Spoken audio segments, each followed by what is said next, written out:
That is the word Chase Briscoe used. Not frustrated, not emotional, not competitive trash talk, classless. And he was not describing a rival from another organization, he was describing his own teammate. Denny Hamlin wins the NASCAR All-Star Race at Dover Motor Speedway, collects $1 million, and then allegedly walks over to his Joe Gibbs Racing teammate, the man who just pushed him to the absolute limit for 200 laps, and tells him he is still not Cup Series level.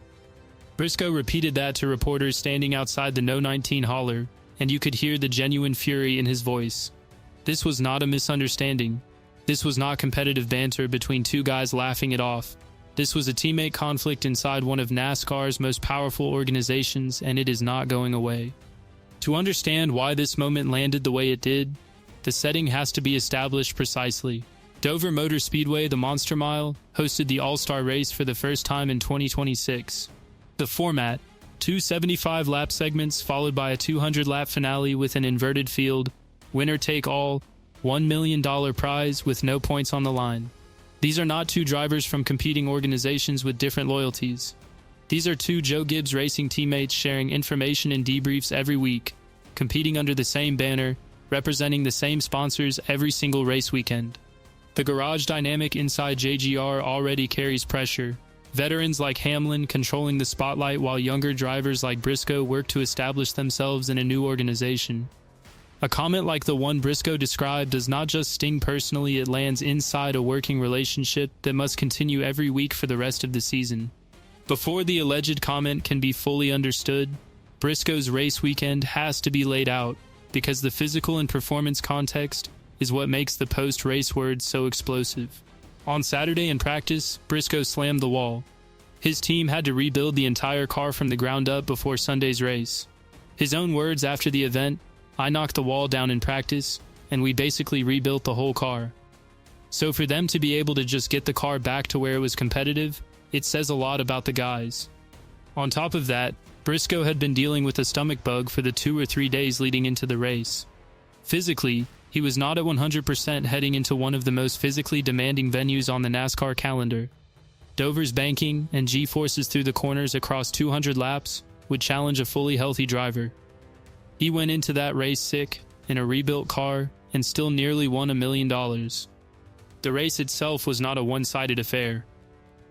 Segment 1, Briscoe 4th, Hamlin 2nd, Denny 1, Chase 0.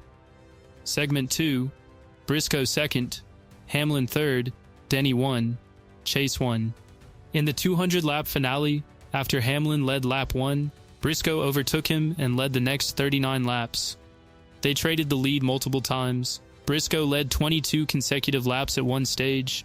The problem was technical, and he identified it himself in real time: "I just didn't have the rear grip. Any time that I was not the leader, I would be really good, and as soon as I would take the lead, I would go into the next corner. I'm like, man, I'm way too loose." He deliberately backed up to Hamlin to avoid overworking his right rear tire, trying to manage the balance rather than burn the tire. Eventually, the balance swung too far. Hamlin seized the lead on lap 171 and held it the remaining 30 laps. Final deficit: 0.887 seconds. That is less than 1 second separating the two drivers after 200 laps. Briscoe was not a passenger. He was not a driver who stumbled into a result. He led multiple stints, identified a specific technical problem in real time, and pushed one of NASCAR's most experienced concrete track drivers to his limit all night. Then came the moment.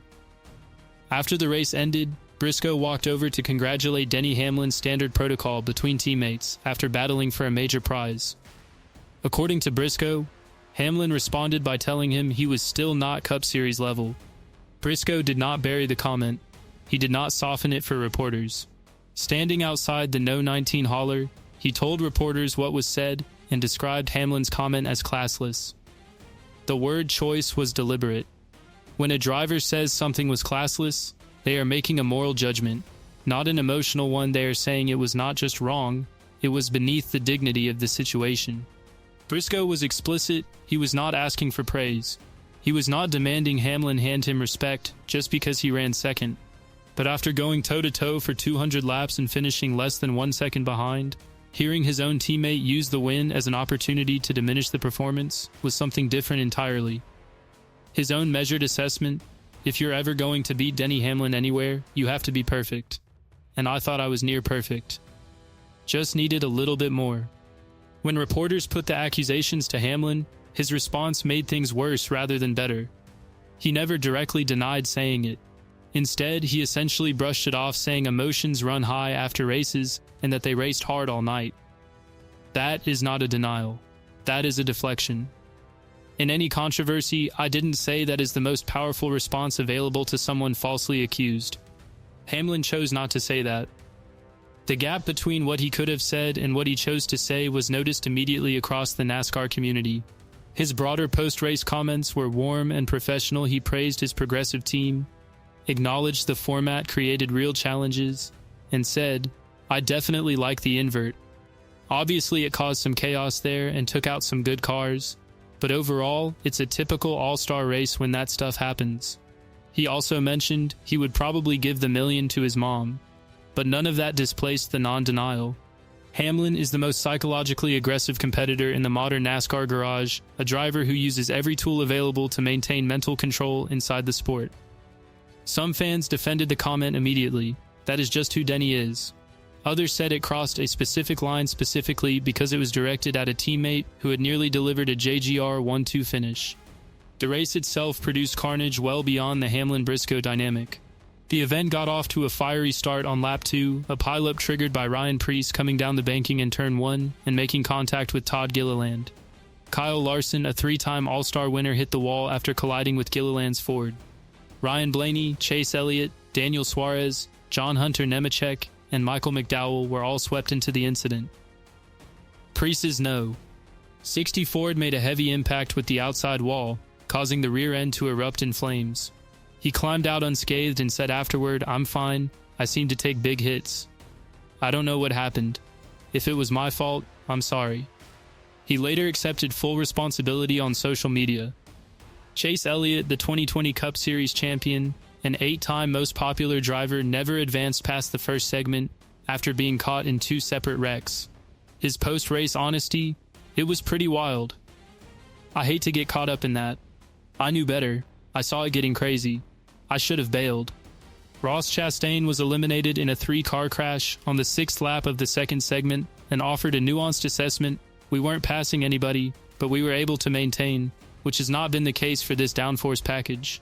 The car drove a lot better, so a lot to look forward to." John Hunter Nemechek had a real shot at starting on pole for the second segment before getting collected in a massive incident, heartbreaking by his own description. Kyle Larson eventually retired with 60 laps remaining due to a power steering failure.